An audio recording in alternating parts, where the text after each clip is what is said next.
आराध्य देव के श्री चरणों में वंदन।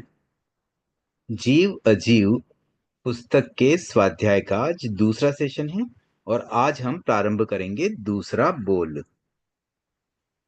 जिज्ञासाओं का क्रम जैसा निर्धारित है वैसी वही रहेगा। 745 पर किसी भी प्रकार की जिज्ञासा के लिए आप हैंड रेज कर सकते हैं और इससे पूर्व अगर कोई जिज्ञासा बीच में आती है तो आप कहीं नोट कर लें और बाद में एक साथ ही हैंड रेज करके ही जिज्ञासाएं रखनी है। दूसरा बोल जाति 5।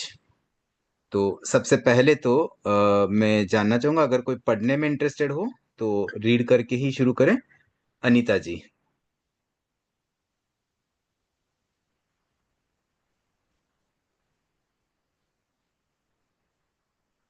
हाँ अनीता जी शुरू करें।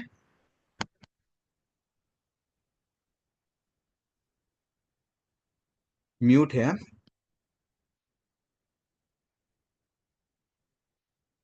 और उसके बाद सोनल जी बोथरा तैयार रहें।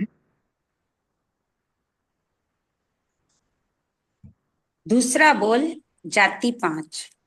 एकेंद्रिय, द्विंद्रिय, त्रियेंद्रिय, चतुरेंद्रिय और पंचेंद्रिय।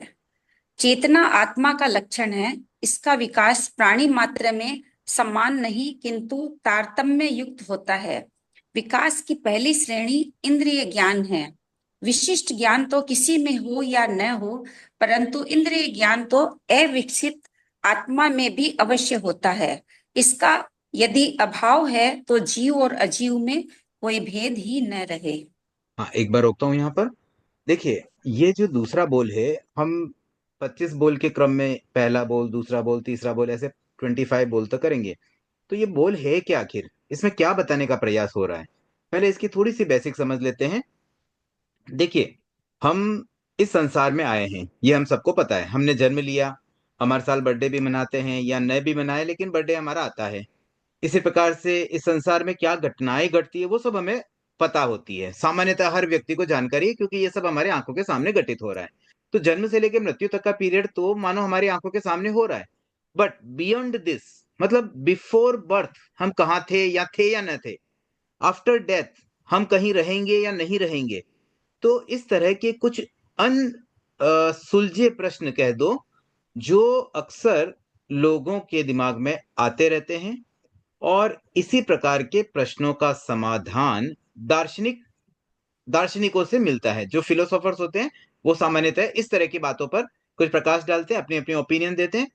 तो ये जो जैन धर्म में तत्व जिसे हम कहते हैं, जनरली एक शब्द होता है भाई मुझे तत्वों का नॉलेज नहीं है। तत्व शब्द से ही मानो कई व्यक्ति तो ऐसे डर जाते हैं कि ये तत्व ज्ञान मुझसे नहीं होता है, बाकी और कुछ करवा लो, अब गीति का याद करा लो और कोई चीज हो, पर ये तत्व ज्ञान भाई मेरे मेरे बस की बात नहीं। तो ये तत्व ज्ञान शब्द इतना क्या कॉम्प्लिकेटेड है जिसको हम इस तरह से इग्नोर कर डालते हैं। मेनली ये जो 25 बोल है उन बोलों में इन्हीं तत्वों के बारे में थोड़ी सी जानकारी होती है। मतलब हम बियॉन्ड द सीन्स जो हमें हमें अभी पीछे दिखाई नहीं दे रहे हैं, वो क्या है, उसमें क्या रियलिटी है, उस रियलिटी को प्रेजेंट करने का जो भगवान महावीर ने जो कंटेंट, मतलब उन्होंने तो बहुत कुछ बताया, उसमें से जो कंटेंट अभी अवेलेबल है मानो उसी का संग्रह आज के टाइम पे हम तत्वज्ञान के रूप में कह सकते हैं। तो बेसिकली तत्वज्ञान तो बहुत इंटरेस्टिंग है क्योंकि इसमें इतने रहस्य भरे पड़े हैं, ऐसी ऐसी बातें जो हम सामान्य लाइफ में ऐसे नहीं सीख पाएंगे, नहीं समझ पाएंगे। और वो सीधी बातें हमें सीधी सीधी मिल जाती है, मतलब सारी बातें जिस तरह से मिलती है मानो हमें कोई हम पे इतना उपकार कर रहा है कि ऐसे रहस्य भरी बातें हम तक इजीली पहुंच रही है। तो एक्चुअली अगर उस एंगल से आप सोचें तो तत्वज्ञान इज वेरी इंटरेस्टिंग। और 25 बोल में जो तत्वज्ञान का खजाना है उसे कोई अगर अच्छे से, देखिए कंठस्थ करना तो प्राइमरी बात मैं कहूंगा, लेकिन उसको कोई अच्छे से समझ ले तो मानो उसे बहुत अच्छा ज्ञान मिल गया। ऐसी ऐसी बातें उसके दिमाग में आ जाएगी जो सामान्य व्यक्ति शायद न जान पाए।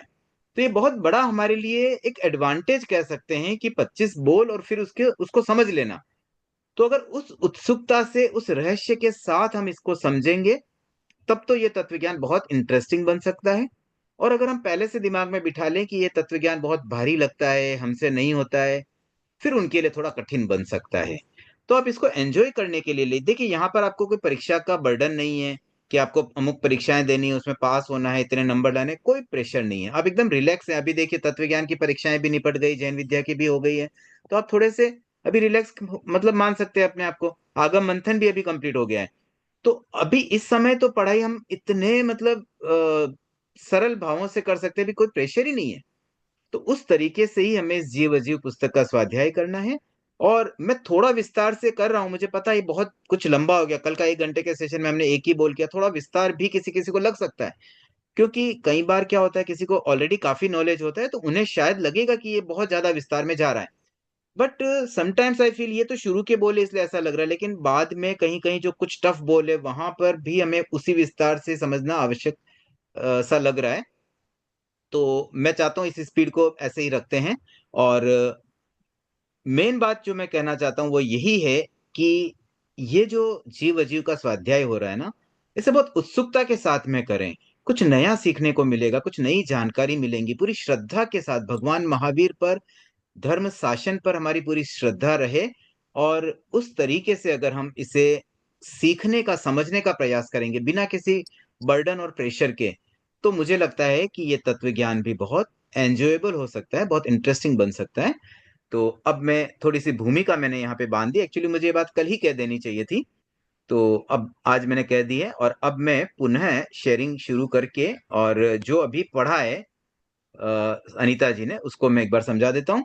देखिए, पहले पैराग्राफ में बताया कि चेतना आत्मा का लक्षण है। ये हम कल भी पढ़ चुके हैं। ये ब एकदम बेसिक चीज़ हमें हमेशा ध्यान रखनी चाहिए भी हम आत्मा हैं, और हमारा मेन लक्षण क्या है? चेतना, जो कॉन्शियसनेस होता है।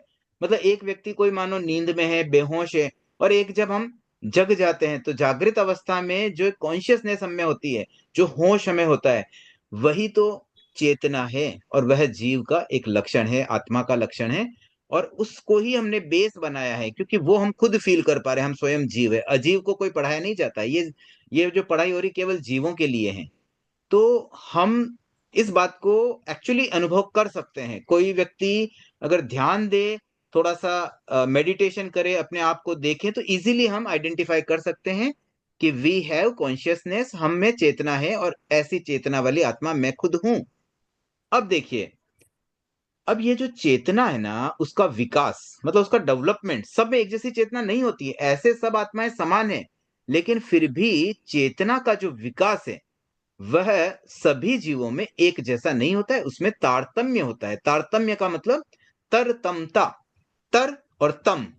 जैसे बेहतर, बेहतम, मतलब कहीं भी हम जो इंग्लिश में जो हम कहते हैं कि गुड, बेटर, बेस्ट, इस तरह से हम कोई भी शब्द में 3 उसकी स्टेज लगाते हैं। तो जो बेटर होता है और बेस्ट होता है, उसमें जो लास्ट में लगता है, वैसे हिंदी शब्दों में तर और तम लगता है। तर मतलब बेहतर, उससे मतलब बेटर के लिए तर आता है, और बेस्ट के लिए तम आता है। तो ये तर तम युक्त का मतलब हुआ कि जहां पर डिफरेंसेज है, कोई चीज किसी से बेटर है या बेस्ट है, इस तरह की जो डिफरेंसेज जहां मिलेगी, वहां पर तारतम्य युक्त वाली बात आएगी। तो प्राणी मात्र में मतलब सभी जीवों में ये जो डेवलपमेंट है, किसका डेवलपमेंट? चेतना का। चेतना का डेवलपमेंट एक जैसा नहीं है। मतलब आत्मा सब समान है, बट स्टिल चेतना में जो डेवलपमेंट, अब कोई व्यक्ति, जैसे हम मनुष्य हैं, हम देखते हैं ना मनुष्य कितने पावरफुल है, कितना दिमाग तेज चलता है, हम कितना कुछ कर लेते हैं। हमने अपनी सरकार बना ली, हम अपनी सड़कें बना लेते हैं, हम अपनी गाड़ियां बना रहे हैं, गाड़ी चला लेते हैं, एरोप्लेन बना दिए, हवा में उड़ने लग गए, बहुत कुछ कर पा रहे हैं। लेकिन क्या कोई कुत्ते, बिल्ली, शेर आदि ये सब कर पा रहे हैं? एनिमल्स ये नहीं कर पाते। तो कहने का मतलब वो भी जीव है, बट स्टिल उनका डेवलपमेंट स्टेज हमसे थोड़ा वीक लगता है। तो वैसे ही जीव जीव में जो तरतमता है, उसका बेसिक कारण और उसका आधार, ये इस चैप्टर में हम समझेंगे।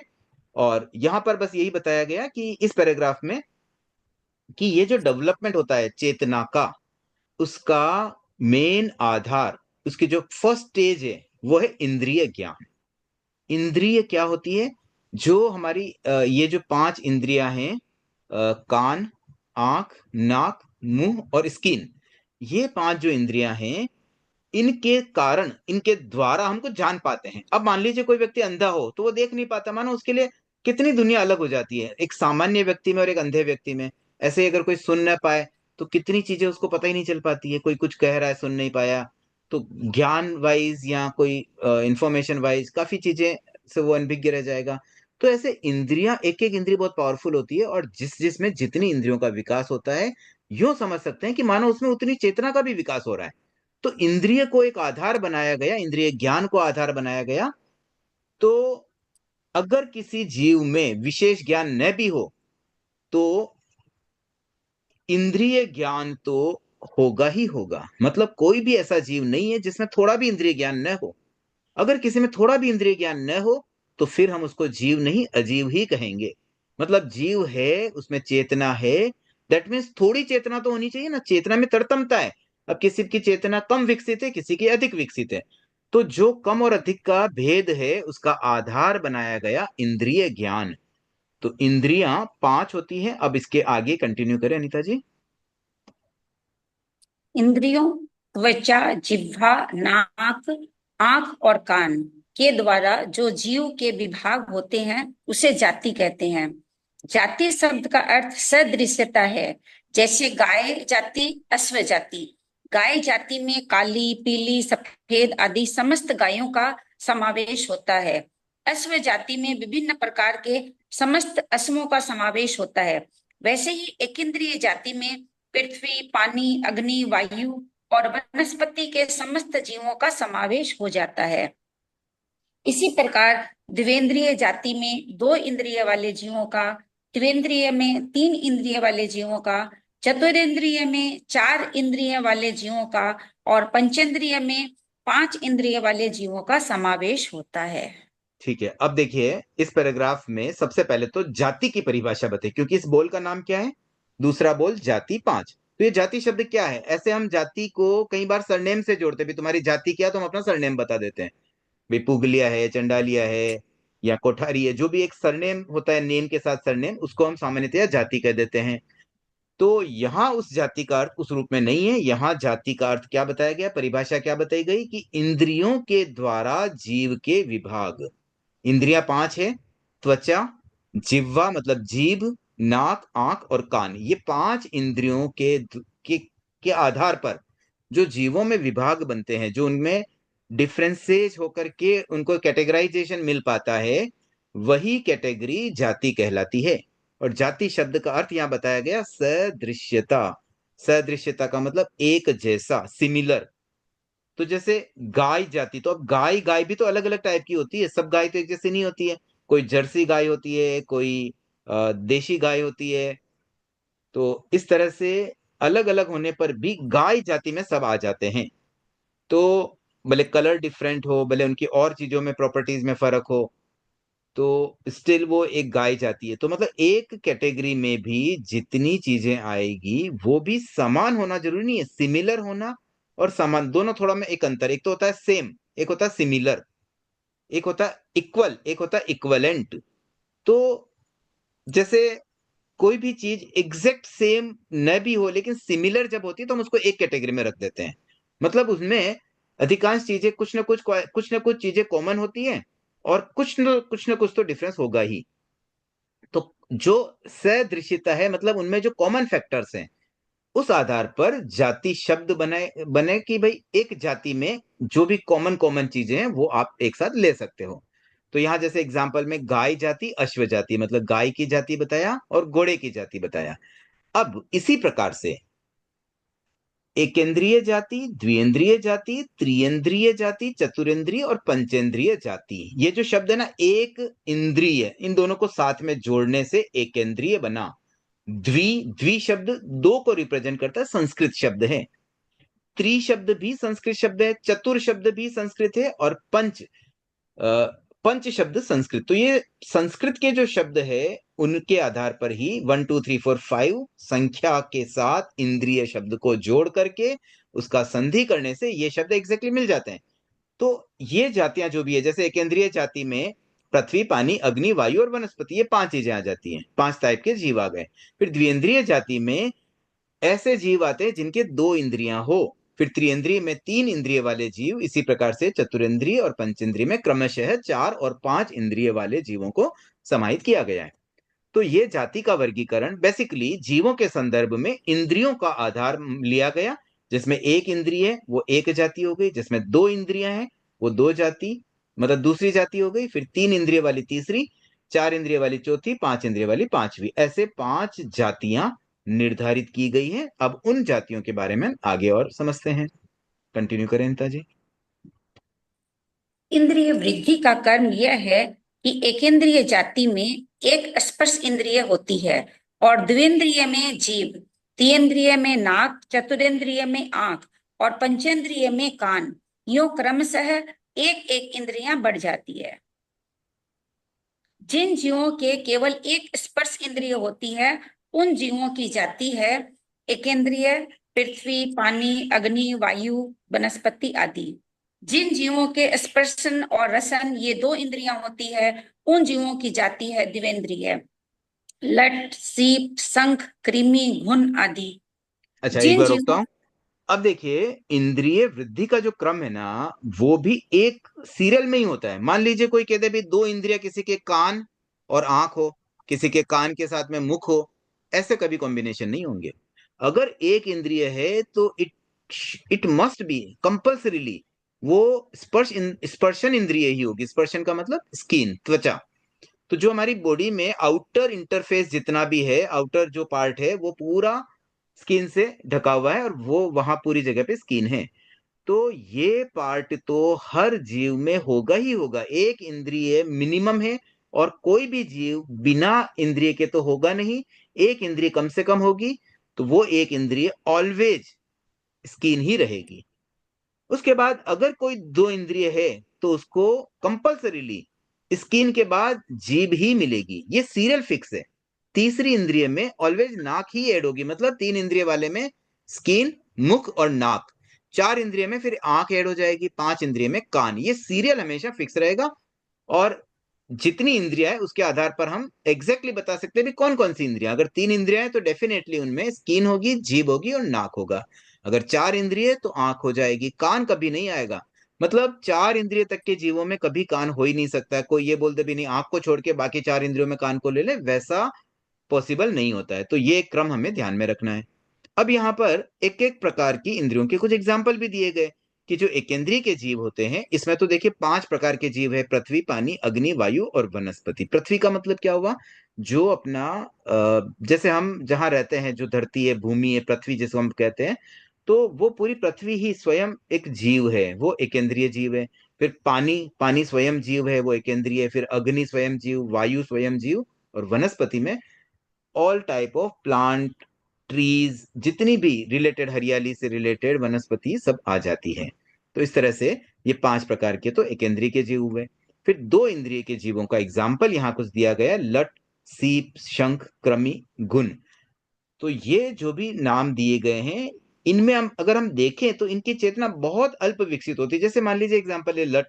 अब कोई सब्जी आदि में लट आ जाए तो आप उस लट को इजीली निकाल सकते हैं। मतलब और कोई जीव हो ना तो इधर उधर भाग जाएगा, बट लट को निकालना कंपेरेटिवली काफी इजी होता है, क्योंकि उनमें उतनी चेतना नहीं होती। उनमें न तो उनमें कान है, न आंखें हैं और न नाक है। उनके सिर्फ मुख और स्किन, ये दो ही चीज होती है। अब उतने में बेचारा वो जीव क्या समझ पाए, उसको कुछ पता नहीं चलता। हम कहीं से अगर आवाज करके भी हम पास चले गए तो उसको आवाज सुनने नहीं दे रही है। वो हमें देख नहीं पा रहा है, कोई किधर से पकड़ रहा है उसको कुछ समझ में नहीं आ रहा है। आंखें भी नहीं है, कान भी नहीं है। तो आदमी क्या मतलब एक जीव के लिए तो बहुत ऐसे कह सकते हैं भी चेतना बिल्कुल क्या उसकी विकसित हुई। तो ऐसे ऐसे कुछ जीवों के यहाँ पर एग्जाम्पल है। एक इंद्रिय और दो इंद्रिय का हमने देखा। अब आगे हम तीन, चार और पांच इंद्रिय के जीवों का थोड़ा सा समझ लेते हैं एग्जाम्पल्स। जिन जीवों के स्पर्शन, रसन तथा घ्राण ये तीन इंद्रियां होती है उन जीवों की जाति है त्रिइंद्रिय। चींटी, मकोड़ा, जू, लीख, चिंचड़ आदि। जिन जीवों के स्पर्शन, रसन, घ्राण और तथा चक्षु ये चार इंद्रियां होती है उन जीवों की जाति चतुरिंद्रिय। मक्खी, मच्छर, भंवरा, टिड्डी, कसारी, बिच्छू आदि। जिन जीवों के स्पर्शन, रसन, घ्राण, चक्षु तथा श्रोत ये पांच इंद्रियां होती है उन जीवों की जाति पंचेंद्रिय। तिर्यंच, मच्छ, मगर, गाय, भैंस, सर्प, पक्षी आदि तथा मनुष्य, देव और नरक। देखिए, अब यहाँ पर 3 इंद्रियों के एग्जाम्पल तो नाम हमने पढ़ ही लिए। हम इन सब प्राणियों से लगभग, मतलब अधिकांश से तो शायद जानते ही होंगे।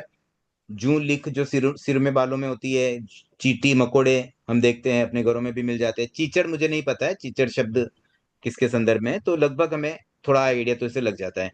इसी प्रकार से 4 इंद्रिय वाले जो जीव है उसमें से मक्खी, मच्छर ये कॉमन है। भंवरा भी एक कॉमन कह सकते हैं, भंवरा भी हम दिख जाता है फूलों आदि पर जो मंडराते हैं।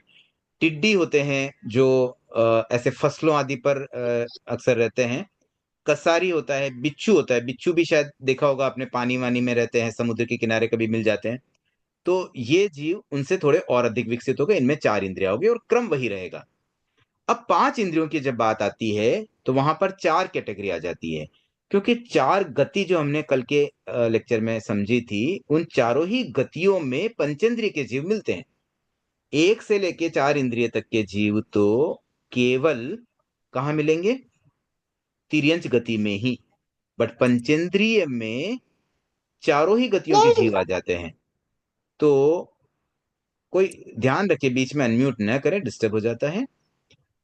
तो यहां पर तिर्यंच के एग्जाम्पल दिए, मत्स्य, मगर, गाय, भैंस, सर्प, पक्षी आदि।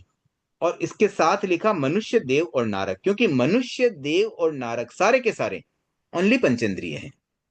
तो ये हमने कुछ एग्जाम्पल समझ लिए। अब इनका और थोड़ा सा फर्दर वर्गीकरण है तिर्यंच जीवों का, विशेष रूप से क्योंकि तिर्यंच में बहुत कैटेगरी है। तो पंचेंद्रिय तिर्यंच के कुछ और जो वर्गीकरण है वो यहाँ पर हम आगे इसको कंटिन्यू करते हैं। सोनल जी ने भी हैंड रेज किया, अब आगे का सोनल जी आप शुरू कर दीजिए। त्रियंच जीव 3 प्रकार के हैं, जैसे जलचर, जल में विचरने वाले, मछली, कछुआ, मगर आदि। स्थलचर, स्थल भूमि पर विचरने वाले। ये 2 प्रकार के होते हैं, जैसे चतुष्पाद, 4 पैर वाले, परिसर्प, रेंग कर चलने वाले। चतुष्पाद के 4 विभाग किए गए हैं। पहला, एक खुर, जिसके जिसके एक खुर हो, घोड़ा, गधा आदि। द्विखुर, जिसके 2 खुर हो, गाय, भैंस आदि। गांधी गंधी पद, गोल पैर वाले, हाथी, ऊंट आदि। सनख, नख सहित पैर वाले, सिंह, बाघ, कुत्ता, बिल्ली आदि। परिसर्प के 2 विभाग किए गए हैं। भुज परिसर्प, जो भुजाओं के बल पर चलते हैं, नेवला, चूहा आदि। उर परिसर्प, जो छाती के बल पर चलते हैं, हाँ सोनल जी, एक बार सर्प रुकूंगा। आदि। देखिए, यहां तक समझ लेते हैं। इसमें तिर्यंच जीवों के 3 प्रकार बताए गए हैं, जलचर, स्थलचर और नभचर। तो 2 का भी सोनल जी ने जो पढ़ा उसके आधार पर हम वापस समझ लेते हैं। जल में विचरने वाले जो पानी में रहते हैं वैसे जीव, मछली, कछुआ, मगरमच्छ आदि, ये हो गए जलचर। फिर स्थलचर पे जो जमीन पे रहते हैं, तो अक्सर हम जो एनिमल्स देखते हैं वो मोस्टली जमीन पे रहने वाले अधिक होते हैं। तो उनमें अगेन 2 कैटेगरी है, चतुष्पाद और परिसर्प। चतुष्पाद का मतलब जिनके 4 पैर हो, और परिसर्प का मतलब जो रेंग कर चलते हैं। तो चतुष्पाद के जो 4 विभाग दिए गए हैं उसमें एक होता है एक खुर वाले, एक होते हैं 2 खुर वाले। खुर का मतलब जो आप एनिमल्स के अगर पैर देखेंगे ना, तो उनके पैर में नीचे की तरफ उसकी जो बनावट होती है, वो जो एक पोर्शन होता है, वो सिंगल पीस है कि 2 पीस में है। अगर सिंगल पीस होता है वो घोड़ा, गधा आदि में मिलेगा। और 2 खुर होते हैं गाय, भैंस में। आप कभी गाय को ऑब्जर्व करेंगे ना, उसके पैरों को, तो समझ में आ जाएगा कि इसके 2 अलग अलग पीस नजर आते हैं नीचे की तरफ। जैसे हमारे अगर हम पैरों को देखें तो पैर के साथ 5 अलग अलग उंगलियां होती हैं। तो वैसे ही अगर उसी प्रकार से उनका अगर आप देखेंगे ना, तो घोड़ा, गधा, इनमें एक ही खुर होता है, मतलब उसका जो भी एक पोर्शन है वो सिंगल पीस है। और गाय, भैंस में 2 पार्ट रहते हैं। अब गंडी पद मतलब गोल पैर वाले, तो हाथी, ऊंट आदि, इनके पैर एकदम गोल होते हैं, राउंड होते हैं। और सनक पद में जिनमें नाखून होते हैं, मतलब बड़े बड़े नाखून होते हैं पैरों में, तो उनका भी एक पर्पज होता है। बड़े पैर मतलब जिनके इस तरह से होते हैं वो जनरली किसी पर अटैक कर पाते हैं उससे, और अटैक करके उसको मार पाते हैं, या उनका अगर भोजन नॉनवेज खाने वाले हैं तो तो उसमें जैसे शेर, बाघ, कुत्ता, बिल्ली आदि ये सैनक पैर वाले एनिमल्स हो जाते हैं। तो ये 4 तो हो गए चतुष्पाद कैटेगरी के। फिर परिसर्प में 2 कैटेगरी, भुज और उर। भुज का मतलब जो भुजाओं पे चले, भुजा का मतलब जैसे अब हमारे तो हाथ है और पैर है, जानवरों में जनरली चारों पैर ही कह देते हैं हम। तो जो 4 पैर होते हैं वो एक तरह से उन पैरों के बेस पे ही चलते हैं वो, लेकिन उनमें जमीन के ऊपर गैप नहीं होता। जैसे अभी गाय चलती है तो गाय की पूरी बॉडी तो जमीन के काफी ऊपर रहती है, पैर नीचे, पैर काफी लंबे होते हैं। लेकिन इनके तो कैसे होते हैं, बस वो ऐसा लगता है मानो रेंग कर चल रहे हैं, उनका लेवल जमीन का लेवल ही होता है। तो इसमें सांप, चूहा आदि ये भुजाओं पर चलने वाले हैं, और सर्प जो होता है वो छाती के बल चलता है, मतलब उसके कोई ऐसे साइड में हाथ पैर नहीं है जिसके बल पे वो चल रहे हैं। तो ऐसे हम डिफरेंस कर सकते हैं। फिर रेंगने वाले भी 2 टाइप के होते हैं, एक भुज परिसर्प और एक उर परिसर्प। तो ये टेक्निकल थोड़े से नाम है, ध्यान में रहने चाहिए, क्योंकि कई बार ऐसे हम आगे कोई और डिटेल में कभी पढ़ेंगे तो इस तरह की बातें भी आएगी कि मानो भुज परिसर्प वाले जीव कौन सी नारकी तक जा सकते हैं, उर परिसर्प जीव कौन सी नारकी तक जा सकते हैं। तो फिर उस समय हमें ये क्लियरिटी आ जाएगी ये शब्द क्या है। तो इन शब्दों को समझना भी जरूरी है। ये सब तिर्यंच के ही पार्ट है, तिर्यंच के ही भेद है। बट ऐसे देखें तो देखिए, तिरंच में स्थलचर, स्थलचर में चतुष्पाद, चतुष्पाद में फिर एक खुर, द्विखुर, गंडीपद, सनकपद, ये एक हो गया। फिर अगेन तिरंच में स्थलचर, स्थलचर में दूसरा जो है परिसर, परिसर्प में भुज और उर, ये 2 भेद हो गए। तो ये हमने स्थल मतलब 2 टाइप के तिरंच पढ़ लिए। अब नभचर को थोड़ा सा देख लेते हैं। नभचर आकाश में विचरने वाले जीव, इनको खेचर या पक्षी भी कहते हैं। उन उनके 4 भेद हैं। चर्म पक्षी, चर्म के परों वाले चमगादड़ आदि। रोम पक्षी, हंस, चकवा आदि। समुद्र पक्षी, इनके पंख सदा अविकसित रहते हैं, अर्थात डिब्बे के आकार सदृश इनके पंख सदा ढके रहते हैं। यह पक्षी मनुष्य क्षेत्र से सदा बाहर ही होते हैं। वितत पक्षी, जिन पक्षियों के पंख सदा खुले या विस्तृत रहते हैं, उनके उनको वितत पक्षी कहते हैं। यह भी मनुष्य क्षेत्र से बाहर ही रहते हैं। ठीक है, एक बार रोकता हूं। देखिए, अब इसमें 4 कैटेगरी नभचर की दी। नभचर का मतलब पक्षी हो गए। तो पक्षी जितने भी होते हैं ना वो सब पंचेंद्रिय हैं। और उनमें जो 4 कैटेगरी है, पहली 2 कैटेगरी चर्म और रोम, ये बहुत इजीली हम समझ पाते क्योंकि ये हमारे आंखों के सामने वाले पक्षी है। जैसे चमगादड़ आदि, उनके जो पैर, उनके जो पंख होते हैं ना वो स्किन के हैं, स्किन बेस्ड होते हैं। तो उसको चर्म के पर वाले पक्षी कहने से चर्म पक्षी की कैटेगरी में ले लिया। जबकि अन्य जैसे कबूतर है, हंस है, चकवा है, ये सब के अगर आप देखेंगे ना पंख, उस वो रोम बेस्ड होते हैं, मतलब उनमें बाल होते हैं। तो इस तरह के पक्षी रोम पक्षी में आ जाएंगे। अब देखिए, बाकी जो अदर जो 2 भेद है, एक तो समुद्र शब्द आया है, इसमें थोड़ा करेक्शन कर ले, इसका सही उच्चारण होगा समुद्र। ये थोड़ी मिसप्रिंट है इस बुक में, मतलब इस बुक में नहीं, ऐसे ओवरऑल बुक में मिस्टेक ही है। तो ये तो अब नई पब्लिश कभी होगी, उसमें करेक्शन आए तो आए। फिलहाल आप ध्यान में रखने के लिए इसमें सही उच्चारण होता है सम प्लस उत, ये 2 शब्द से मिलकर बनता है समुद्र। जो हम समुद्रघात कहते हैं ना, समुद्रघात, केवली समुद्रघात, तो वो जो समुद्र शब्द है वो यहाँ आएगा, मतलब द के नीचे हलंत करना है, सिंपल, र नहीं आएगा यहाँ पे। तो समुद्र नहीं समुद्र शब्द कहेंगे। तो इसका नाम हुआ समुद्र पक्षी।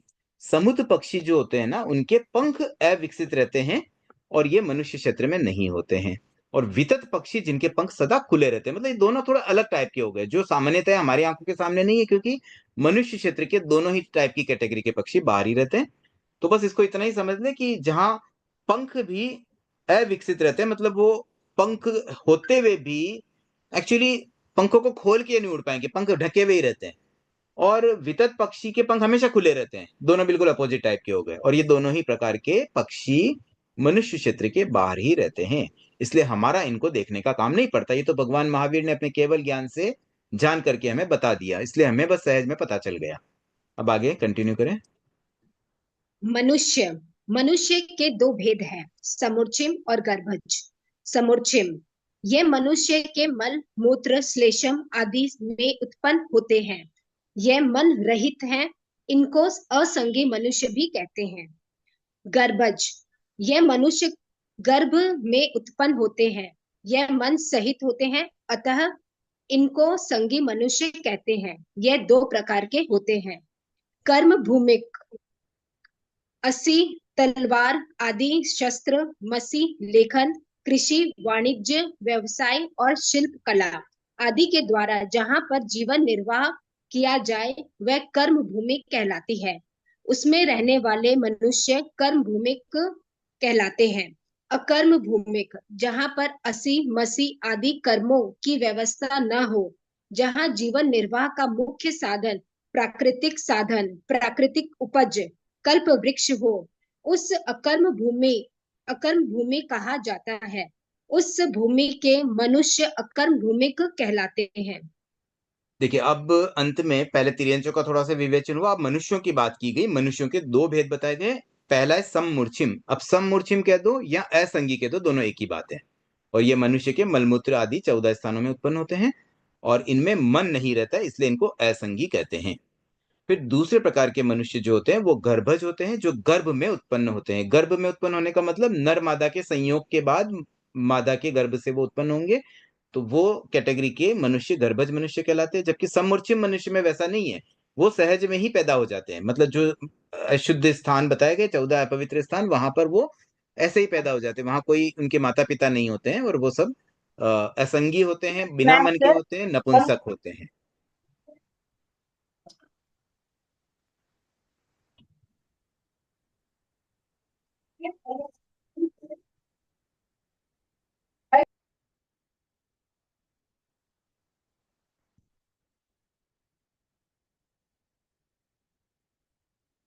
सोनल जी, आप म्यूट है, लेकिन अभी मैं एनालिसिस मेरा चल रहा है, तो एक बार मैं पूरा कर लूं। तो अब देखिए, गर्भज मनुष्यों में दो टाइप के मनुष्य बताए गए, एक कर्म भूमिक, दूसरा अकर्म भूमिक। अब कर्म भूमि के साथ में जो शब्द है असी, मसी, कृषि। असी का मतलब जो तलवार आदि शस्त्र से संबंधित कार्य किया जाता है, मतलब जैसे कोई सैनिक बन जाए, कोई रक्षक बनता है, जैसे राजा के समय में राजा की सेना हो गई। आज के जमाने में जैसे हम कहें तो आर्मी है, इंडियन आर्मी।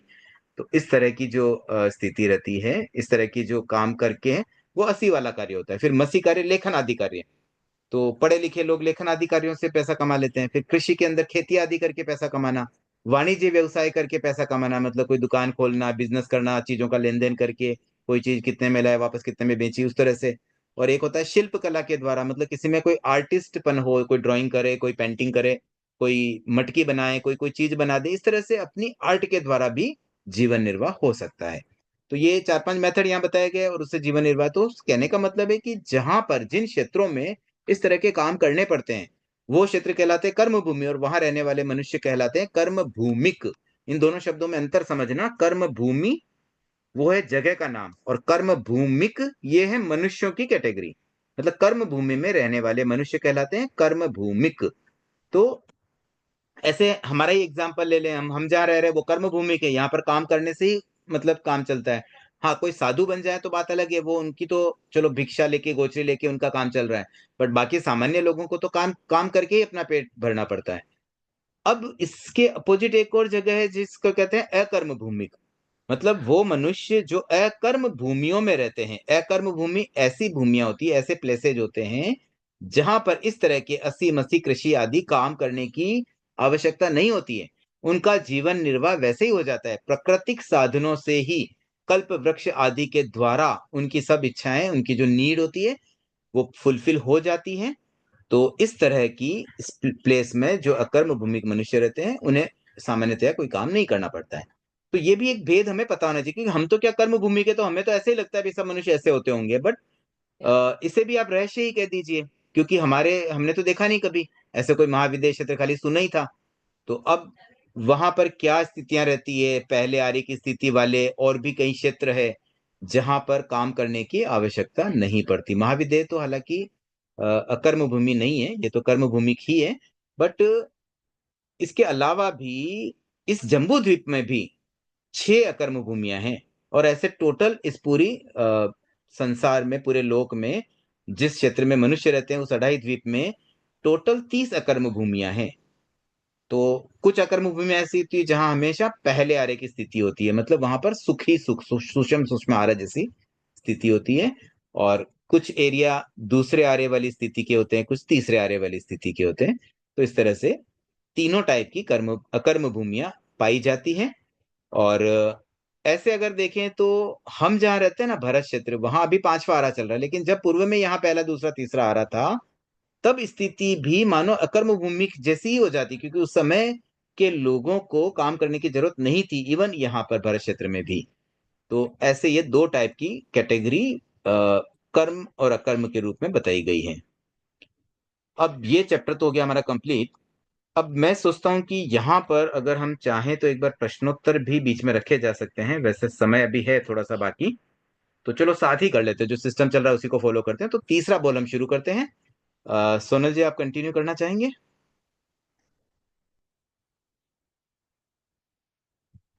अच्छा चलिए, और हैंड रेज हुए हैं, तो सुनीता जी आप शुरू करें। सुनीता जी तांतेड़। हाँ सर। तीसरा बोल काय 6। पृथ्वी काय, अपकाय, तेजस काय, वायु काय, वनस्पति काय, त्रस काय। संसार जीवों के 6 समूह है। यह तरह तरह के पुद्गलों से बने हुए शरीरों के आधार पर किए गए हैं। काय शब्द का अर्थ शरीर है। जिसका शरीर पृथ्वी, मिट्टी आदि है, वह जीव पृथ्वी काय कहलाते हैं। पानी शरीर वाले अपकाय, अग्नि शरीर वाले तेजस काय, वायु शरीर वाले वायु काय, वनस्पति शरीर वाले वनस्पति काय, और हिलने चलने योग्य शरीर वाले त्रस काय कहलाते हैं। ठीक है सोनल जी, एक बार आप अभी रुकें, और अब आगे से सुनीता जी पढ़ेंगे। पहले मैं एक्सप्लेन कर देता हूँ। देखिए, 2 बॉल हमने अब तक कर ली, ये तीसरा बॉल प्रारंभ हुआ है। यहाँ पर काय 6, काय का मतलब यहाँ दिया गया शरीर, पर फिर भी शरीर और काय में कुछ अंतर है। जैसे हमारा ये औदारिक शरीर है, वैक्री शरीर है, शरीर के 5 प्रकार 7वें बॉल में भी हम पढ़ेंगे। तो वो शरीर है अजीव, और यहाँ जो काय शब्द है वह है जीव। तो बेसिकली काय शब्द का अर्थ यहाँ भी बताया गया शरीर है, बट इसको थोड़ा अलग तरीके से हमें समझना होगा। काय बेसिकली जीव के भेद है। जो 6 काय, ये तीसरा बोल के जो भेद है काय 6, ये जीवों के भेद है, जबकि शरीर अजीव का भेद है। तो इस अंतर को थोड़ा पहले समझ लेते हैं कि संसारी जीवों के 6 ग्रुप बनाए गए। ठीक है, ऐसे संसारी ग्रुप, जीवों के कई तरह के ग्रुप है अलग अलग। जैसे इससे पहले वाले चैप्टर में हमने 5 ग्रुप बनाए, इससे पहले वाले में 4 ग्रुप बनाए थे। 4 ग्रुप के आधार पर, 4 गतियों के आधार पर तय कर लिया। अभी जो मनुष्य गति के जीव है उनको हमने एक कैटेगरी में डाल दिया, मनुष्य गति। अब दूसरे बोल में हमने एक इंद्रियों के आधार पर 5 वर्गीकरण कर दिए, जिसके जितनी इंद्रिया उस आधार पर वर्गीकरण। अब यहाँ तीसरे बोल में बेस बनाया गया काय को। अब ये जो काय है, इसका वैसे अर्थ शरीर है, लेकिन थोड़ा अंतर है। वो अंतर क्या, वो समझ लेते हैं। बेसिकली ये जीवों की ही कैटेगरी है, और कोई जीव जो पृथ्वी कायिक, जैसे पृथ्वी कायिक है, तो जिनका शरीर पृथ्वी है। देखिए, ये डेफिनेशन को आप थोड़ा सा ध्यान से समझना। जिनका शरीर मतलब खुद, जिनका शरीर बोला गया है, जिनमें या जहां से, मतलब कई बार लोग ऐसे समझ जाते हैं भी पृथ्वी से कोई चीज निकल रही, जैसे पृथ्वी से चींटियां निकल रही है नीचे से, तो भाई वो पृथ्वी कायिक है। उसको वैसा नहीं समझना है। वो पृथ्वी कायिक नहीं है, वो तो त्रस कायिक है। पृथ्वी कायिक कौन हुई? जिन जीवों का शरीर स्वयं पृथ्वी है, मतलब पृथ्वी स्वयं पृथ्वी कायिक हो गई। पानी स्वयं अपकायिक हो गया। अग्नि स्वयं तेजस कायिक है, मतलब अग्नि में कोई जीव है वैसा नहीं कहेंगे, अग्नि स्वयं जीव है। पानी स्वयं जीव है, पृथ्वी स्वयं जीव है। इसी प्रकार से वायु स्वयं जीव है, तो वायु शरीर वाले वायु कायिक जीव। इसी प्रकार से जिन जीवों का शरीर वनस्पति है, वनस्पति का मतलब पेड़ पौधे हरियाली आदि, वो सारे के सारे जीव वनस्पति कायिक होते हैं। और चलने हिलने चलने योग्य, मतलब जो हिल डुल सकते हैं। ऐसे पेड़ भी पत्ते हिलते हैं, लेकिन वो स्वयं अपनी मर्जी से नहीं हिलते, वो हवा के हिसाब से हिलते हैं। अगर हवा रुक जाए तो वो नहीं हिल सकते हैं, तो उनको यहाँ पे नहीं लेना है। जो अपनी स्वयं की इच्छा से हिल डुल सके, वैसे जीव त्रस्कायिक जीव कहलाते हैं। तो बेसिकली बस इतना ध्यान रखें कि ये जो काय 6 में वर्गीकरण, ये जीव का ही भेद होता है। हाँ, अब आगे सुनीता जी आप कंटिन्यू कर सकते हैं। इनमें पहले 5 का स्थावर हैं, जिनका सुख दुख साक्षात न देखा जा सके, जो चलते फिरते ना हो, जिनके स्थावर नाम कर्म का उदय हो, वे जीव स्थावर कहलाते हैं। जो जीव सुख दुख प्रकट करते हैं एवं जिनमें सुख की प्रवृत्ति व दुख की निवृत्ति के लिए चलने फिरने की शक्ति होती है। जिनके त्रस नाम कर्म का उदय हो वो जीव त्रस कहलाते हैं। सम्मुख आना, मुड़कर जाना, शरीर का संकोच करना, शरीर को फैलाना, शब्द करना, भय से इधर उधर घूमना, भाग जाना, आने जाने का ज्ञान होना, वंश वृद्धि, ये सब जीवों के लक्षण हैं। अग्नि और वायु ये दोनों हलन चलन करते हैं, पर सुख दुख की प्रवृत्ति के एवं निवृत्ति के लिए नहीं। इसलिए ये वास्तविक त्रस नहीं कहे जाते, ये गति त्रस हैं। ठीक है सुनीता जी, एक बार रोकूंगा आपको। देखिए इसमें क्या बताया गया है कि जो 6 काय बताई ना, उसमें प्रथम 5 तो है स्थावर। स्थावर का मतलब जो एक जगह स्थिर रहते हैं, जो अपनी इच्छा से या अपने सुख की प्राप्ति या दुख से मुक्ति के लिए या दुख की निवृत्ति के लिए इधर उधर मूव नहीं कर पाते हैं। तो ऐसे जीव तो स्थावर हैं, और उनकी कुछ यहाँ विशेषताएं बताई गई है। एक तो उनका सुख दुख साक्षात न देखा जा सके, क्योंकि वो प्रतिक्रिया ही नहीं कर पाते। मतलब उनको अच्छा लग रहा है, बुरा लग रहा है, सुखी है, दुखी है, उनको कोई मार रहा है, न तो वो रो पाते हैं न चिल्ला पाते हैं। तो वी कांट सी उनकी जो प्रॉब्लम्स है, उनकी परेशानी है। अब जैसे कोई मनुष्य है, कोई दुखी है, तो उसका चेहरा देख के समझ जाता है भाई क्यों, भाई उदास क्यों बैठे हो। या कोई रो रहा है तो समझ जाता है भाई वो दुखी है।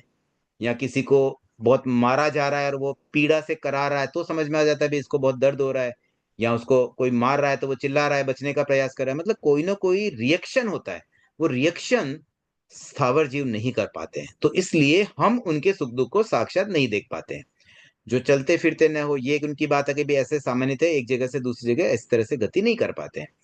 और एक बात बताई, स्थावर नाम कर्म का उदय हो, ये कर्म उदय की बात है। आत्मा के साथ जो कर्म लगे रहते हैं, ये कर्म पहले बंधते हैं, और फिर जब इनका टाइम आता है फल देने का, तब वो उदय में आते हैं। उदय में जब आएंगे तो वो अपने निर्धारित फल को जीव को मतलब वैसा फल देंगे। तो स्थावर नाम कर्म, नाम 8 कर्मों में एक नाम कर्म होता है जिसमें एक प्रकृति स्थावर भी है। तो जिस जीव में स्थावर नाम कर्म बंधा हुआ और वो जब उदय में आता है तब वो स्थावर के रूप में या इन 5 काय में वो पैदा होता है, 5 काय के रूप में वो अपना जीवन जीता है। तो ऐसे सब जीवों को हम कहते हैं स्थावर। और इसके विपरीत जो इन इन सब का उल्टा कर ले, भी सुख दुख प्रकट कर पाते हैं, सुख की प्रवृत्ति और दुख की निवृत्ति के लिए चलने फिरने की जिनमें क्षमता होती है, और जिनमें त्रस नाम कर्म का उदय हो। जैसे स्थावर नाम कर्म के उदय से स्थावर बनते हैं जीव, वैसे ही त्रस नाम कर्म, ये अपोजिट प्रकृतियां होती है। 10 प्रकृतियां स्थावर ग्रुप की है, 10 त्रस ग्रुप की है। तो त्रस नाम कर्म के उदय से जीव त्रस कहलाता है। अब इनमें और भी काफी चीजें बताई, सामने आना, मुड़ना, शरीर को संकोच करना, फैलाना, शब्द करना, भय से इधर उधर भागना, घूमना, और आने जाने का ज्ञान होना भी, मैं इधर जा रहा हूँ आ रहा हूँ, वो सब कुछ पता चला। और एक वंश वृद्धि, एक शब्द और जोड़ा गया। देखिए ऐसे जीवों में, सब जीवों में वंश वृद्धि नहीं होती। जीव का बेसिक लक्षण केवल चेतना है। हम कहते भी हमारे जैसे हमारा वंश बढ़ता है, शादी की, बच्चे हुए, फिर उन बच्चों की शादी हुई, फिर बच्चे हुए, ऐसे करके हमारा वंश बढ़ रहा है डे बाय डे। तो वो चीज केवल त्रस जीवों में होती है, वो इनमें नहीं होती है। किसमें? स्थावर में। तो ये जो लक्षण है ना, ये स्थावर त्रस जीवों के लक्षण हैं। और अब इनमें एक और बात आई है कि जैसे अग्नि और वायु, अब अग्नि को आप देखेंगे ना कभी भी, तो वो स्थिर कहाँ रहती है? आग तो हिलती रहती है, इधर उधर मूव होती है। कभी भी आप ऐसे स्थिर तो देख ही नहीं सकते। चाहे गैस गैस जलाएं या जैसे कहीं और भी कोई आग देखें, तो आग तो एकदम हिलती रहती है। और इसी प्रकार से हवा भी तो चलती रहती है। हवा कहाँ स्थिर रहती है? हवा तो चलती रहती है। तो अग्नि और वायु ये दो हलन चलन तो करते हैं, लेकिन ये अपनी स्वेच्छा से नहीं करते हैं। ये सुख दुख की प्रवृत्ति या निवृत्ति के लिए नहीं करते हैं। इसलिए इनको भी वास्तविक त्रस नहीं कह सकते हैं। हालांकि किसी अपेक्षा से अगर इनको त्रस कहना भी हो तो गति त्रस भले कह दो, बट रियल त्रस नहीं है ये। तो अब देखिए समय हो गया है। अब सुचि जी, आज तो आप नहीं, कल कल आप मतलब अगली क्लास में आप पढ़ लीजिए, और थोड़ा सुनीता जी आगे पढ़ेंगे। अब भी और किसी की जिज्ञासा हो केवल वो हैंड रेज रखें। सुनीता जी हैंड रखे हैं, उनको पढ़ना है। और जिसकी जिज्ञासा हो वो हैंड रेज कर सकते हैं। अगर ज्यादा जिज्ञासा न हो तो फिर हम स्वाध्याय को आगे बढ़ाएंगे, और जिज्ञासाएं अधिक होगी तो उसके अकॉर्डिंगली बीच में ब्रेक किया जा सकता है। तो जो भी प्रश्न जिनके भी हो वो एक बार हैंड रेज कर सकते हैं। ठीक है, आप तब तक सुनीता जी एक बार थोड़ा कंटिन्यू करें। जीव अपने कर्मों के अनुसार जिन जिन पृथ्वी, पानी आदि को शरीर के रूप में पाता है, उन उन संज्ञाओं से उनका नामकरण किया जाता है। काय शब्द का अर्थ समूह भी है। इससे यह जानने को मिलता है कि मिट्टी की एक डली और पानी की एक बूंद में असंख्य जीव होते हैं। उनके अलग अलग शरीर समुदाय रूप में रहते हैं। प्रश्न, यदि मिट्टी की एक डली व पानी की एक बूंद में असंख्य जीव हैं, तो शरीर कितने हुए? उत्तर, असंख्य। जब इन असंख्य जीवों का एक साथ ज्ञान कराने की आवश्यकता होती है, तब हम सब जीवों का अभेद दृष्टि से पृथ्वीकाय, अपकाय आदि शब्दों के द्वारा ज्ञान करा सकते हैं। पहला, देखिए, पृथ्वीकाय। यहाँ जो अभी इन्होंने पढ़ा है ना, ये इस पीडीएफ में शायद मिसिंग है, तो मैं पहले इसको एक्सप्लेन कर देता हूँ, उसके बाद ही हम प्रश्नोत्तर में जाए, मतलब जिज्ञासा समाधान में जाते हैं। तो देखिए, पहली बात तो यहाँ पे ये बताई गई कि जीव अपने कर्मों के अनुसार, जैसे जो उनका रूप है पृथ्वी, पानी आदि, उन्हीं नाम से, मतलब उसी संज्ञा से उनका नामकरण भी हो गया, मतलब उनका नाम भी उसी आधार पर रख दिया गया। ठीक है, ये तो सिंपल सी बात है। फिर काय शब्द का अर्थ यहाँ एक और बताया गया।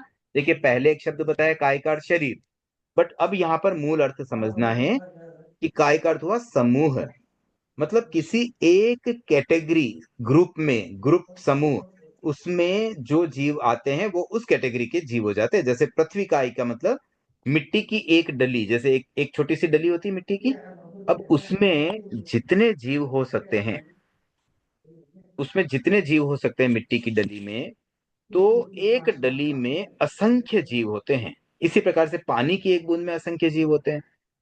तो ये अलग अलग एक्चुअली शरीर है, बट वो ग्रुप में रहते हैं। तो ऐसे ये काय शब्द का एक अर्थ यहाँ भी हो जाता है। फिर एक जो प्रश्न यहाँ पर आया कि मिट्टी की एक डली और पानी की एक बूंद में असंख्य जीव है, तो शरीर कितने हैं? फिर जीव असंख्य तो शरीर भी असंख्य है। देखिए, कोई भी संसारी जीव में तेजस कार्बन शरीर तो अपना अपना होता ही है हर जीव में। इसके अलावा या तो उनके एक औदारिक शरीर होता है या वैक्रिय शरीर होता है। अब ये औदारिक शरीर कुछ जीवों में तो अपना अपना इंडिविजुअल होता है, जिनको कहते हैं प्रत्येक शरीरी, और कुछ जीवों में एक औदारिक शरीर को कई जीव साथ में शेयर करते हैं, अनंत जीव साथ में शेयर करते हैं, मतलब एक ही शरीर, लेकिन उसमें जीव अनंत रह रहे हैं। तो ये भी पाया जाता है, ऐसे जीवों को कहते हैं साधारण शरीरी। प्रत्येक शरीरी जिनका अपना स्वयं का एक औदारिक शरीर अलग होता है या वैक्रिय शरीर अलग होता है, मतलब जो उनका स्थूल शरीर है, और साधारण शरीरी के बहुत सारे अनंत जीव, मतलब बहुत सारे जीव या अनंत जीव एक शरीर को शेयर करते हैं, मतलब एक ही शरीर होता है और जीव रह रहे अनंत। तो ये एक अंतर होता है। तो यहां पर जो बात आ रही है पृथ्वी काय, अपकाय आदि में, वहां तो मिट्टी की एक डली में स्थूल शरीर भी असंख्य, मतलब हर जीव का, ये सारे के सारे प्रत्येक शरीर ही होते हैं। कौन कौन से? पृथ्वी कायिक और अपकायिक यहां बात कर रहे हैं। फिर आगे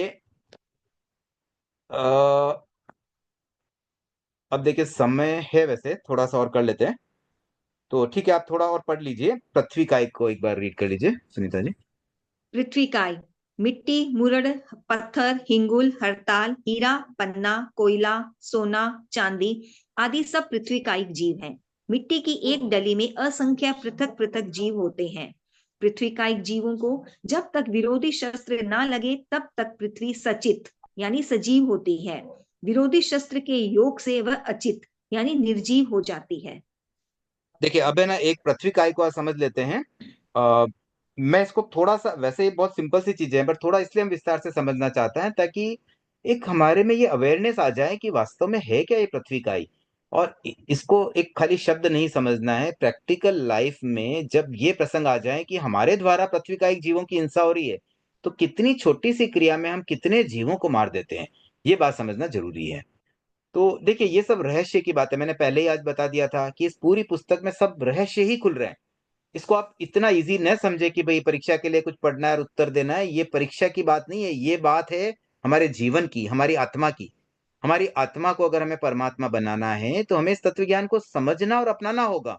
इसको देखिए, पहले हम समझेंगे फिर इस पे श्रद्धा करेंगे, क्योंकि हमें ज्ञान नहीं होगा तो हम किस पे श्रद्धा करें। तो पहले हम समझ लेते हैं, जान लेते हैं भी क्या बताया। अब बता दिया, उसके बाद उस पर भरोसा करना, ट्रस्ट करना, श्रद्धा करना, ये बहुत जरूरी है। कई बार हम पढ़ लेते हैं लेकिन श्रद्धा नहीं आ पाती। भाई है, किताब में लिखा है इसलिए हम कर रहे हैं, बट हम उसको एक्चुअल बिलीव नहीं कर पाते। क्योंकि जो व्यक्ति बिलीव करे ना, वो फिर वैसा मतलब हिंसा का काम कर ही नहीं पाएगा। अब एक सामान्य सी बात बताऊं, कई बार हम जैसे हम कहते हैं भी पृथ्वी काई में एक डली में असंख्य जीव हैं। असंख्य शब्द को पहले समझे। ये असंख्य कोई छोटी मोटी बात नहीं है कि लाख, 2 लाख, 5 लाख, 10 करोड़, 50 करोड़ जीव। आज आप कल्पना करें, एक आतंकवादी अगर 100 लोगों को भी मार देना तो बहुत बड़ी घटना बन जाती है। एक इंटरनेशनल न्यूज बन जाए कि एक आतंकवादी ने 100 लोगों को मार गिराया, एक बहुत बड़ी घटना हो जाती है केवल 100 लोगों में। जबकि हम एक छोटे से प्रमाद के कारण एक सेकंड में असंख्य जीवों को मार देते हैं। एक छोटी सी मिट्टी की डली, असंख्य जीव मर गए। कच्चा पानी गिराते, एक बूंद कच्चे पानी में असंख्य जीव। और हमने क्या किया, बिना मतलब नल खोल के रख लिया, 2 मिनट तक नल चल रहा है, ब्रश कर रहे हैं तब तक नल चालू, ये कच्चा पानी गिर रहा है, कितने कितने जीव मर रहे हैं। अगर वास्तव में हमारी श्रद्धा हो ना तत्व ज्ञान में, तो कोई ऐसा कर ही ना पाए। कहने की जरूरत नहीं पड़ती है, जो समझ लेता है वो कैसे कर पाएगा, कैसे वो कर सकता है। आज हम जब एक आतंकवादी द्वारा 100 व्यक्तियों को मारना एक बहुत बड़ी घटना के रूप में देखते हैं, तो फिर ये सब क्या है, हम कितना आतंकवाद कर रहे हैं। वो तो कुछ भी नहीं है फिर तो उसके सामने।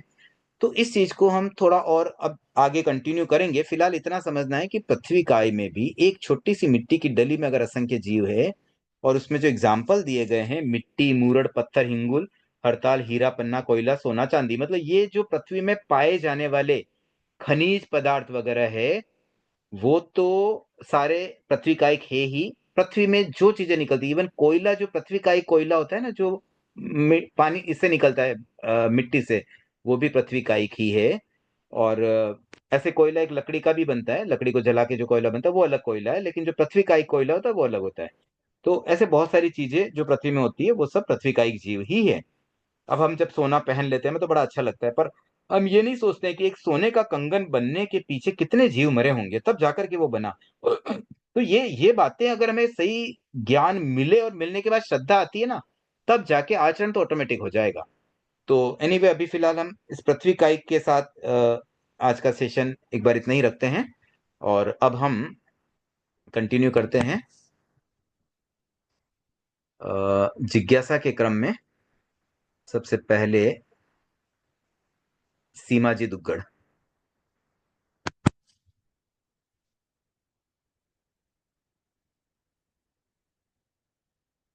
सीमा जी म्यूट हैं आप। जय जिनेन्द्र सर, आवाज आ रही है मेरी? हाँ सीमा जी, प्रश्न रखिए ना। मेरा हाँ, गर्दन को एक देख बार लिया करे, मैं हिला हाँ, देता हूँ। तो एक मेरे को तिर्यंच का मतलब बता दीजिए। तिर्यंच एक्चुअली टेक्निकल शब्द है, जैन पारिभाषिक शब्द कह दें। अ- इसमें वो सब प्राणी आ जाते हैं जो इस मतलब यूं समझ लो कि जो मनुष्य न हो और जो देवता और नारकी न हो, वो सब तिर्यंच में आ जाते हैं। और तिर्यंच इतनी बड़ी कैटेगरी है ना, इसमें एकेंद्रिय, द्विएंद्रिय, त्रिएंद्रिय, चतुरेंद्रिय के तो सारे जीव है ही। मतलब इवन ओके। पानी जो आपका एक जीव है वो भी तिर्यंच है। अच्छा। वनस्पति मतलब पेड़ पौधे, प्लांट, नीम का पेड़, सब कुछ तिर्यंच गति में आते हैं। मनुष्य और को जितने छोड़ के। एनिमल है, मनुष्य को छोड़ दो, तो अच्छा। अब हमारे आंखों के सामने तो मनुष्य के अलावा खाली तिर्यंच ही है, बाकी ओ, देवता और नारकी तो मरने के बाद पता चलेगा हमें कैसे। ओके, धन्यवाद भाई साहब। ज्योति जी। जय जिनेन्द्र। मैं पूछ रही थी कि हर एक बोल के अगर क्वेश्चंस आए तो कैसे? किस, वो जो मैं क्विज की मैंने बात की थी उससे संबंधित बात कर रहे हैं? नहीं, अभी जीव अजीव जो आप पढ़ा रहे हैं हाँ उससे रिलेटेड हाँ, अगर कहाँ हर पर बोल के प्रश्न अगर प्रश्न कहाँ आएंगे, मतलब कौन सी परीक्षा की बात कर रहे हैं? नहीं, आप अगर कोई प्रश्न दें जिससे कि हम लोग उसको ढूंढ के आंसर लिखें। तो वो तो मैंने कहा ही था ना कि हम इसमें क्विज भी साथ में रखेंगे। अब जैसे ये 3 चैप्टर जब कंप्लीट हो जाएंगे ना, तो फिर एक क्विज आयोजित हो जाएगी। तो ओके उसमें सर। प्रश्न कैसे आएंगे आप ये पूछ रहे हैं? एबीसीडी वाले, सिंपल ऑब्जेक्टिव, 4 ऑप्शन वाले विकल्प, 4 विकल्प वाले प्रश्न। Okay sir, thank you. Suman ji, आपका हो गया ना? आप हैंड लोअर कर दीजिए। सोनल जी। जय जिनेन्द्र सर। सर विरोधी शस्त्र के योग से विरोधी शस्त्र मतलब क्या हुआ सर? हाँ देखिए, ये बात मैंने एक्चुअली एक्सप्लेन नहीं की थी। विरोधी शस्त्र का मतलब क्या होता है, कोई भी जैसे हम आज मान लो कोई मनुष्य है, उसका विरोधी शस्त्र मान लो तलवार है, तलवार से उसको काटेंगे तो वो कट जाएगा, मर जाएगा। ऐसे ही ये पृथ्वी का एक जीव भी, जो उनके विरोधी शस्त्र है उनके द्वारा मर जाते हैं। अब विरोधी शस्त्र क्या है उसके बारे में हम कल की क्लास में इसको पूरा समझेंगे। Okay sir. हाँ सुमन जी, आपकी जिज्ञासा है? हाँ सर, एक तो ये मुरड़, हिंगुल, हड़ताल, इनका मतलब पता चल सकता है? हम्म, नहीं, मुझे ध्यान में नहीं है, पता करके बताने का भाव रहेगा, नहीं तो एक बार आप गूगल करके भी देख सकते हैं। ठीक है। और ये जो एक खुर द्विखुर है, मतलब जो उसका पगतला दो भागों में बंटा हुआ होता है, एक सिंगल होता है, वैसे समझे? खुर की बात कर रहे हैं? हाँ, खुर, एक खुर द्विखुर जो है ना। हाँ मतलब वो पैरों, जो नीचे एक पोर्शन होता है ना, वो एक सिंगल पीस होता है और एक में दो पार्टीशन जैसा लगता है, मतलब दो पार्ट होते हैं, उसमें बीच में दरार जैसी दिखती है। हाँ, मतलब एक भाग, एक तो पूरा एक ही भाग में रहेगा और एक दो भागों में हो जाएगा, उसको हाँ द्विखुर वैसे। हाँ, ठीक। वो आप फिजिकली एक बार देखेंगे तो एकदम अच्छे से समझ में आ जाएगा। ठीक है सर। सविता जी। जय जिनेन्द्र सर। सर समूची मनुष्य हो तो होते तो पंचेंद्रिय है, फिर भी हमें दिखाई तो नहीं देते। मतलब एकेंद्रिय को हम देख सकते हैं, द्विनेन्द्रिय को देख सकते हैं, वो पंचेंद्रिय है पर दिखाई नहीं देते। मतलब वो देखो, एक्सेप्ट एक तो है करने में ना थोड़ा। उनका समूचे मनुष्य में प्रॉब्लम क्या है, एक तो वो पर्याप्त अवस्था को प्राप्ति नहीं कर पाते हैं। अब जैसे हम मनुष्य की भी बात करें, संगी मनुष्य जो गर्भज मनुष्य होते हैं, अब बच्चा गर्भ में आया, कितने दिनों बाद पता चल पाता है कि बच्चा गर्भ में है, माँ को भी नहीं पता चल पाता, इतना सूक्ष्म होता है। अपर्याप्त अवस्था तो अंतर मुहूर्त में कंप्लीट हो जाती है, मतलब अंतर मुहूर्त में ही पर्याप्तियां पूर्ण हो जाती है, जीव पर्याप्त बन जाता है। अब ये जो असंगी मनुष्य है ना, ये तो अपर्याप्त अवस्था में ही मर जाते हैं, तो इसलिए इतने छोटे होते हैं कि वो कैसे देख पाएंगे, पर्याप्त भी नहीं बने उससे पहले ही मर गए, इसलिए सूक्ष्म होते हैं। That is the main reason. फिर असंग पंचेंद्रिय के दो भेद क्यों होते फिर, अपर्याप्त पर्याप्त? असंगी मनुष्य के नहीं होते हैं, असंगी पंचेंद्रिय के होते हैं, तो वो तिर्यंच की अपेक्षा से होते हैं। अच्छा, ओके। अच्छा तिर्यंच असंगी पर्याप्त अवस्था को प्राप्त कर पाते हैं। तो ये असंगी मनुष्य की बात है ये, तो वो सिर्फ पर्याप्त होते हैं, इसलिए नहीं हाँ, दिखाई असंगी देते। मनुष्य केवल अपर्याप्त अवस्था में ही मरते हैं, उनका पर्याप्त का भेद नहीं होता है। अच्छा। और एक सर, ये जो साधारण वनस्पति काय के जीव होते हैं जैसे, तो उनके तेजस और कार्बन शरीर अलग अलग ही होंगे, सिर्फ औदारिक शरीर हाँ, अनंत तेजस जीव कार्बन तो अपना अपना होता है स्वयं का, केवल औदारिक शेयर करते हैं। ओके। ओके सर, ओम मैडम। सुशीला जी। ये जो मिट्टी मुरड़ है ना, मुरड़ तो एक तरह की मिट्टी होती है, इधर ओके। राजस्थान में होती है। जैसे वहाँ हम्म, बालू होती है वैसी मोटी मिट्टी होती है, उसको ठीक है। मुरड़ और कहते कुछ हिंगुल हड़ताल का अर्थ पता है? हैं। और है जैसा नेल पॉलिश लगाते हैं ना, वैसा बिहारी सब जो पाँव में लगाते हैं ना, उसको हिंगुल कहते हैं। ओके। वैसा एक द्रव है पृथ्वी में, वो एक धातु टाइप की होती है, उसे लिक्विड बनाते हैं। ठीक है, मतलब ये सब जमीन में से ही निकलते होंगे। हाँ, जमीन से ही निकलते हैं ये सब। और हड़ताल का आइडिया?